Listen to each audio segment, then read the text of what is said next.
अस्सलाम वालेकुम व्यूअर्स। आज हम एक टॉपिक डिस्कस करना चाह रहे हैं। ये टॉपिक है रिगार्डिंग जो नीबोश ने नई अपडेट दी है एग्जाम के हवाले से। तो एग्जाम के हवाले से तो काफी हद तक क्लियर हो गया कि ओपन बुक एग्जाम कैसा होगा, लेकिन कुछ कंफ्यूजन आ रही थी कि क्लोजिंग इंटरव्यू क्या है और ये किस तरह से कंडक्ट होगा, इसके अंदर क्या क्या चीजें आपके कैंडिडेट ने करनी है और क्या क्या चीजें इंटरव्यूअर आपसे पूछ सकता है। तो इसके ऊपर मुकम्मल गाइडेंस की ये आपके लिए लेक्चर वीडियो रिकॉर्ड करवा रहे हैं। तो इसमें इस तरह से है कि पहली तो बात ये है कि नीबोश ID1 एग्जाम क्लोजिंग इंटरव्यू का पर्पस क्या है, रीजन क्या है। तो दो उसकी मेन रीजंस हैं। एक तो ये कि वो कंफर्म करेगा आपकी आइडेंटिटी कि जिस इंडिविजुअल ने course work open book exam के तहत सबमिट करवाया है वो जो है वो वही इंडिविजुअल है या वही कैंडिडेट है। तो इसके लिए आपसे जो document during the interview required हो सकते हैं वो आपका CNIC हो सकता है, पासपोर्ट हो सकता है और आपका ड्राइविंग लाइसेंस वगैरह हो सकता है, जिससे आपकी आइडेंटिटी, डेट ऑफ बर्थ वगैरह क्लियर हो सके। दूसरी बात confirmation of your course work. तो confirmation of your course work में इंटरव्यूअर आपसे कुछ चीजें पूछेगा, वो क्या है वो आगे चल के देखते हैं। तो इसमें जो चीजें वो पूछेगा या जो आपको मेनली ये क्वेश्चंस आपके माइंड में है, कैसे कि फॉर एग्जांपल फॉर्मेट क्या होगा इंटरव्यू का, कि जो इंटरव्यू कंडक्ट किया जाएगा उसका फॉर्मेट क्या होगा। सबसे पहली चीज शोइंग योर आइडेंटिफिकेशन। आप अपनी आइडेंटिफिकेशन वाज़ेह करेंगे, आप अपनी आइडेंटिफिकेशन क्लियर करेंगे। वो कैसे करेंगे? वो इसी तरह से कि आप NIC, पासपोर्ट या ड्राइविंग लाइसेंस, कोई भी ऐसी डॉक्यूमेंट, खासकर यही तीनों डॉक्यूमेंट्स आपकी इंपॉर्टेंट है, इनमें से कोई भी डॉक्यूमेंट आप प्रोवाइड करेंगे जिससे ये क्लियर हो सके कि आप ही वही इंडिविजुअल हैं जो इस कोर्स के लिए इनरोल हुए हैं। दूसरे नंबर पे show the room you are इन।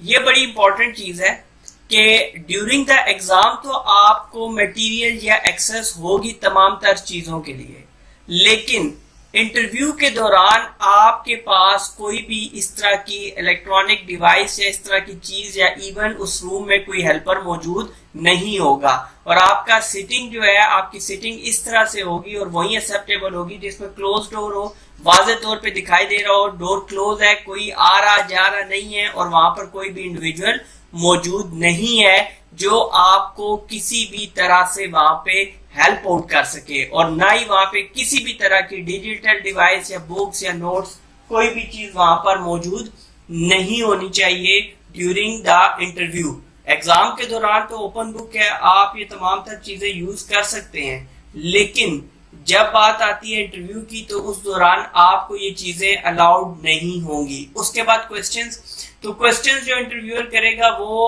आपकी पर्सनैलिटी जज करने के लिए नहीं कर रहा, वो सिर्फ और सिर्फ क्या करेगा कि आपने जो कोर्स वर्क सबमिट करवाया है उससे रेलेवेंट आपसे क्वेश्चनिंग करेगा कि वो मेक श्योर करना चाहता है कि आपने ये कोर्स वर्क खुद बनाया बगैर किसी क्लोजन के, बगैर किसी के कॉपी पेस्ट के, माल प्रैक्टिस के बगैर आपने ये सब कुछ परफॉर्म किया है। तो वो आपसे पूछेगा कि आपने कोर्स वर्क, तो ये आपके पास एक बहुत अच्छा आपके पास आप कह सकते हैं कि मौका होगा कि जिसमें आप इंटरव्यूअर को कंप्लीटली सेटिस्फाई कर सकते हैं कि आपने क्या गेन किया है इस कोर्स के बाद, आपकी लर्निंग कितनी इंप्रूव हुई है, आपकी अंडरस्टैंडिंग नॉलेज से क्या है। तो ये आप बहुत बेहतर तरीके से उसको एक्सप्रेस कर सकते हैं। अच्छा जी, उसके बाद आता है एंड ऑफ द इंटरव्यू। जब एंड ऑफ द इंटरव्यू होगा, ये बात याद रखिएगा कि आपको इंटरव्यूअर उसका जो आउटकम है वो नहीं बताएगा कि फॉर एग्जांपल आप क्लियर कर गए हैं, आपने क्लियर किया या नहीं किया। तो इस तरह की कोई भी चीज इंटरव्यूअर आपको कंफर्म नहीं करेगा, बल्कि वो ये तमाम तर चीजें नीबोश को ही सिर्फ और सिर्फ रेकमेंड करेगा या नीबोश के साथ ही शेयर करेगा। अब उसमें क्या होगा, तो उसमें टेक्निकली आपकी 3 आउटकम्स आ सकते हैं। 3 आउटकम्स क्या आ सकते हैं? नंबर 1, आप क्लियर कर गए तो वो तो आप पास की तरफ चले गए, ठीक हो गया। नंबर 2, आप रेफर हो गए हैं, आपने पास नहीं किया। अब इसमें पास ना करने में 2 वजूहात हो सकती हैं।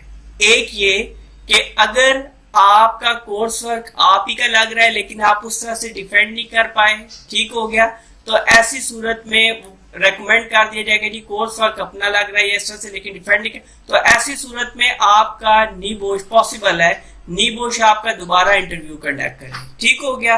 और दूसरी चीज ये हो सकती है कि अगर इंटरव्यूअर ने ये चीज मार्क कर दी या ये चीज रेकमेंड कर दी कि कैंडिडेट या इंडिविजुअल का जो कोर्स वर्क है वो मैल प्रैक्टिस है या बिल्कुल ही इसका नहीं लगता, तो ऐसी सूरत में नीबोश मैल प्रैक्टिस और मैल प्रैक्टिस पॉलिसी के तहत जाएगा और उसमें फिर आपके साथ मतलब जो भी उसके प्रोसीजर्स हैं वो फिर वो डील करेगा उसके तहत।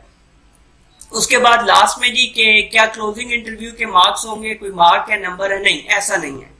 ये बेसिकली क्लोजिंग इंटरव्यू जो है ये बेसिकली आपने जो कोर्स वर्क में जो एग्जाम में आपने किया है सिर्फ उसको जो है ना उसकी स्क्रूटनिंग की जा रही है कि वो कोर्स वर्क आपने परफॉर्म किया और उसी के भी आप पे सब कुछ हो रहा है, इसलिए कोई एक नंबर भी इस क्लोजिंग इंटरव्यू का नहीं होगा। ये चीजें हैं जो इस क्लोजिंग नीबोश क्लोजिंग इंटरव्यू में जो है वो आपका ये फॉर्मेट होगा सारे का सारा, तो इस हवाले से आप प्रिपेयर्ड रहें कि इस तरह से आपका इंटरव्यू जो है वो कंडक्ट होगा।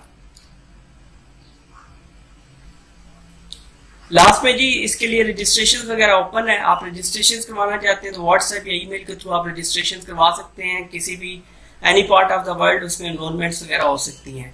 बाकी ये है कि इस चैनल के साथ कनेक्टेड रहें, इसको सब्सक्राइब कीजिए और हर आने वाली वीडियो को आप व्यू करें, आपको बहुत ज्यादा इसके अंदर फायदा होगा। इसमें इस चैनल के ऊपर आपकी आयो शोशा नीबोश और उसके अलावा हेल्थ एंड सेफ्टी से रिलेटेड जितनी भी अपडेट्स हैं, एग्जाम के हवाले से जितनी भी अपडेट्स हैं, नॉलेज के हवाले से, वो वक्तन फवक्तन छोटे छोटे इंटरवल्स के बाद अपलोड होती रहती हैं जो आपके लिए बहुत ज्यादा फायदे का बायस होंगी। नेक्स्ट किसी वीडियो लेक्चर में आपसे मुलाकात होती है, तब तक के लिए अल्लाह हाफिज।